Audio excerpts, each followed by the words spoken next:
Welcome back to WagerTalk.com. Saturday basketball action. We've got Syracuse traveling to play Pitt. And a little bit of news this week with Syracuse. Brian, I'll let you go ahead.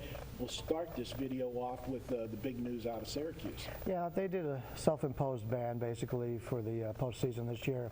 It was in the works ahead of time. It was just funny how it came out right after they played Virginia Tech the other day, and after the game was over, then they decided they were going to put it out. Probably just coincidence, but they sure haven't looked like a team right now that has to worry about the NCAA tournament the way Syracuse has been playing as of late. Yeah, Syracuse probably didn't really want to go to the NIT. I look at this one, and I look at both of these teams, and you look at Syracuse, they have been a major money burner against the spread. It's like you watch every game, it's the same thing. They're behind, then they make a late rally, maybe end up winning by 1 or 2, but they don't cover the spread. And you look at Pitt, one night they look like world beaters, the next night they look lost.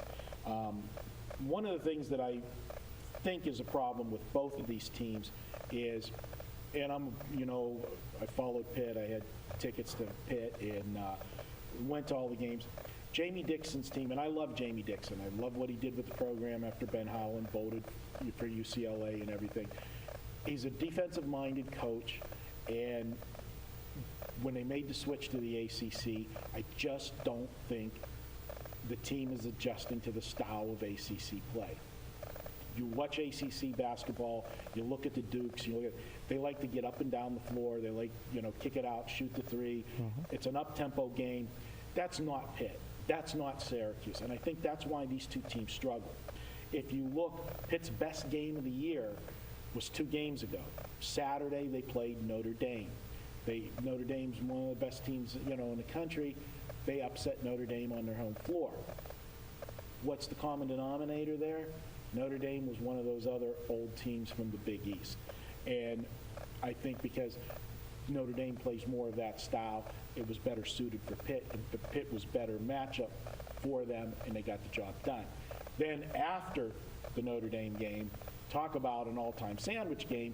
You play Notre Dame on Saturday, then you play Bryant. I don't even know where Bryant's at. You know where Bryant's at? I like the name of the school, though.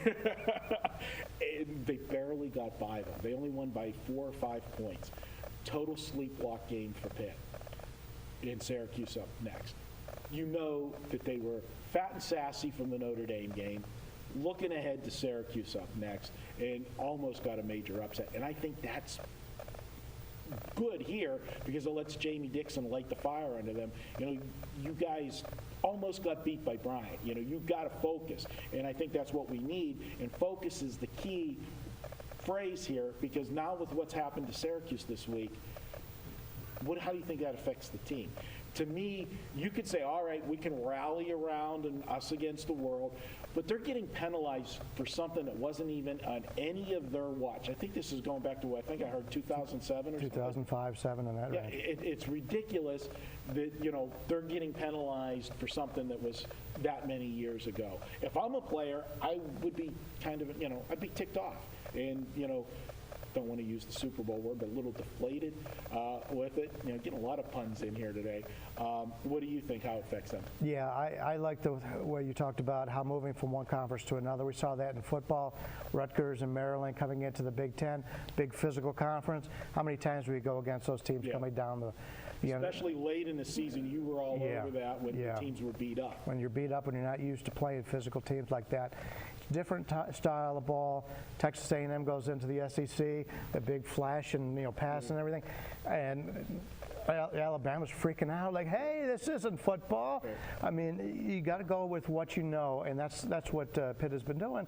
Is they're still recruiting, Syracuse still recruiting what they've done in the past, and it doesn't match up well with the conference they're in right now. No, but we'll make a note. If any of these teams get out of the conference and do get their way into the big dance, well, Syracuse obviously won't. But then you're not playing in that kind of style of conference anymore. Now you're playing other teams, and a lot of other teams don't like to play the kind of brand of basketball that the Big East teams play. And if they can inflict their will on those teams, you could have an underrated team going into the tournament. Yep. If they get there. All right, I'm going to go ahead and I'm going to be a homer for this week. I'm going to take the Pitt Panthers. This line will be around a pick 'em, maybe 1 or 2. I think Pitt wins this game by 5 or more, and we're going to go ahead and take the Pitt Panthers at home at the Peterson Event Center. Take Pitt on Saturday. Speaking of Saturday and big plays, check out Executive Sports. Guy has been on a run on our site at Wager Talk. His college basketball, 11-2. Last Saturday, we talked about it. He had a big 5% play going in college basketball. He nailed it with Oklahoma over Oklahoma State. They were an underdog, won outright. This Saturday, he's got a conference game of the year, 5% play, 11-2 run in college basketball. What more could you ask for? How about a $10 off coupon? If you use the video coupon, PATS10, you can get that play on Saturday for $10 off. Just enter that coupon code at checkout. And don't forget, when we have a 5% play from any of our cappers at Wager Talk, we give you a guarantee. It's a 150% guarantee.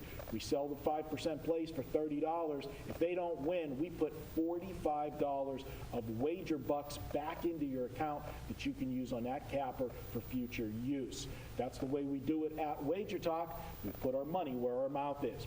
We've got one more video for you. We're going to break down a Sunday NBA game. That's up next. WagerTalk.com.